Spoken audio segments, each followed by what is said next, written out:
JPSC नियुक्ति नियमावली के खिलाफ दाखिल याचिका पर झारखंड हाईकोर्ट में सुनवाई हुई। सुनवाई के दौरान चीफ जस्टिस रवि रंजन और जस्टिस एसएन प्रसाद की अदालत ने सुप्रीम कोर्ट के वरीय अधिवक्ता मुकुल रोहतगी से पहले सवाल पूछे। अदालत ने कहा कि क्या ऐसा कोई सर्वे या स्टडी है जिससे यह पता चल सके कि झारखंड में हिंदी बोलने वालों की संख्या कम हो गई है और क्षेत्रीय भाषा बोलने वाले अधिक हो गए हैं, जिसके आधार पर यह नियमावली बनाई गई है। इस पर मुकुल रोहतगी ने फिर से अदालत से वक्त मांगा और कहा कि वो इस नियमावली के बनाने के पीछे की मंशा और आधार के बारे में राज्य के अधिकारियों से जानकारी प्राप्त कर अदालत को बताएंगे। इसके बाद अदालत ने इस मामले की सुनवाई 20 जुलाई को निर्धारित की है। इस दौरान मुकुल रोहतगी ने कहा कि राज्य सरकार हिंदी को जोड़ने के लिए फिर विचार कर सकती है, परंतु उनकी तरफ से 10वीं और 12वीं की शर्त को सही ठहराने का प्रयास किया गया, जिस पर कोर्ट ने कड़ी टिप्पणी की। निरसा थाना क्षेत्र में जमीन विवाद और सड़क किनारे अतिक्रमण के मुद्दे को लेकर मासस और बीजेपी कार्यकर्ता आमने सामने हो गए, जिस कारण स्थिति तनावपूर्ण हो गई। सूचना मिलते ही निरसा इंस्पेक्टर थाना प्रभारी दिलीप यादव दल बल समेत घटनास्थल पर पहुंचे और मामले को नियंत्रण में करने का प्रयास किया।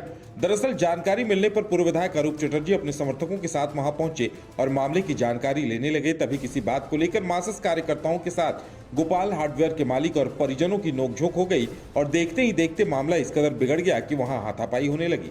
पूरी घटना की जानकारी मिलने पर निरसा विधायक अपर्णा सेन गुप्ता भी पहुंची। उन्होंने आरोप लगाया कि ईसीएल की राजा कोलियरी में कोयला चोरी और कोयले का अवैध कारोबार चल रहा है, जो पूर्व विधायक अरूप चटर्जी के संरक्षण में चल रहा है। उन्होंने प्रशासन से पूरे मामले की सही जांच करने और दोषियों पर कार्रवाई की भी मांग की।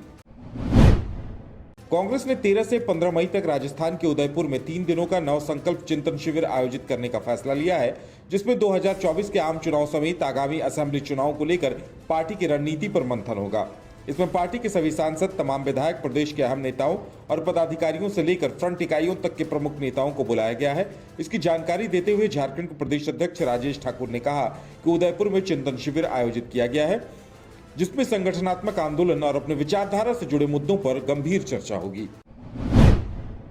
Jamshedpur Tata steel utility and infrastructure services limited अगले 6 माह में 10,000 नए उपभोक्ताओं को पानी का कनेक्शन देने की दिशा में काम कर रहा है। ये बातें बेल्डी क्लब में टाटा स्टील यूएसआईएल के प्रबंध निदेशक तरुण डागा ने कही।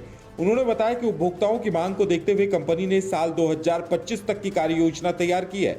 कंपनी वैसे उपभोक्ताओं तक पानी कनेक्शन लेकर पहुंचेगी जो अनटच है। शहर की प्रमुख सड़क सौंदर्यीकरण, चौड़ीकरण, विस्तारीकरण, नए पार्क के निर्माण पर भी प्रबंध निदेशक ने चर्चा की। उन्होंने पत्रकारों से भी सुझाव के तौर पर पूछा कि शहर के और किन किन इलाकों में पार्क और नागरिक सुविधाओं का विस्तार किया जा सकता है। गुमला जिले में जेजेएमपी के पूर्व सदस्य ने घाघरा के कई जगहों पर पोस्टर चिपकाकर पंचायत चुनाव का बहिष्कार किया है। पुलिस ने राजकीयकृत कन्या प्राथमिक विद्यालय प्रखंड मुख्यालय से पोस्टर उखाड़ कब्जे में ले लिया है। इसी प्रकार के पोस्टर टाना भगत इंटर और डिग्री कॉलेज में भी चिपकाए गए हैं। पोस्टरबाजी से पूरे इलाके में दहशत का माहौल है। वहीं थाना प्रभारी अभिनव कुमार ने इसे असामाजिक तत्वों की करतूत बताया है। NH 23 रांची गुमला चौड़ीकरण को लेकर भरनों के नवाटोली और गौटोली गांव के भूमि रैयतों ने NH के काम पर रोक लगा दिया। सड़क चौड़ीकरण कार्य पर रोक लगाने की सूचना पर सीओ संजीव कुमार, थानेदार कृष्ण कुमार तिवारी और सड़क निर्माण करा रही आरकेडी कंपनी के दीपक कुमार नयाटोली के समीप पहुंचे और जमीन रैयतों से बातचीत कर उन्हें काफी समझाया।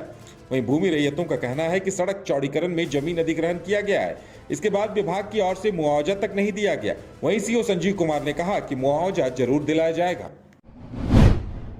धनबाद में चल रहे अवैध कारोबार के खिलाफ खनन विभाग ने एक बार फिर से रफ्तार पकड़ ली है। बरवड्डा थाना क्षेत्र में NH 19 यानी GT रोड पर जोरी पोल के निकट स्थानीय पुलिस और माइनिंग विभाग की संयुक्त कार्रवाई में कुल 6 कोयला लदे ट्रक, 2 बालू लदे ट्रैक्टर और एक सफेद पत्थर लोड ट्रक को जब्त किया गया है। खनन विभाग और पुलिस कागजातों की जांच कर रही है। सिमडेगा में सामाजिक संस्था मुझे कुछ करना है बेरोजगार युवक युवतियों को निःशुल्क पुलिस, आर्मी और क्लरिकल एग्जामिनेशंस की तैयारी करा रही है, ताकि जिले के युवा आसानी से इन जगहों पर चयनित हो सकें। परमवीर अल्वाटेक्का स्टेडियम में लगातार शिविर आयोजित करते हुए निबंधन का काम चल रहा है। जानकारी देते हुए संस्था के निदेशक रवि शानी ने बताया कि उनका प्रयास है कि अधिक से अधिक युवक युवतियों को देश सेवा, क्लर्क और अन्य पदों के लिए तैयार किया जाए, ताकि वो जिले का नाम रोशन कर सकें।